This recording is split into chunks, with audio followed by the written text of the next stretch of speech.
ஆம், தற்போது நீங்கள் அவளோடு எதிர்பார்த்துக் கொண்டிருந்த எமது கௌரவ ஜனாதிபதி தோழர் அன்பு தோழர் தற்போது வருகை தந்து கொண்டிருக்கின்றார். உங்களை சந்திப்பதற்காக எமது மதகுருமார் அவர்களுடைய ஆசீர்வாதத்தோடு மேடைக்கு வருகை தர காத்திருக்கின்றார். ஆம் மக்களே, உங்கள் அபிமானத்துக்குரிய, உங்கள் விருப்பத்திற்குரிய, மரியாதைக்கும் உரிய எமது ஜனாதிபதி அவர்கள் கௌரவ தோழர் அனுரகுமார திசாநாயக்கா அவர்கள் மேடைக்கு வருகை தந்து கொண்டிருக்கின்றார். எங்கே உங்களது பலத்த கரவோசங்கள் வெற்றிக்காக?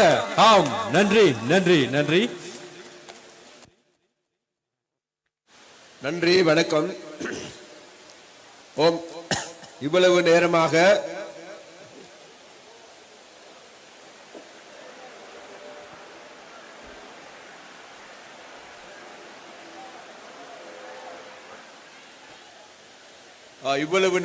நீங்கள் அனைவரும் எதிர்பார்த்து கொண்டிருந்த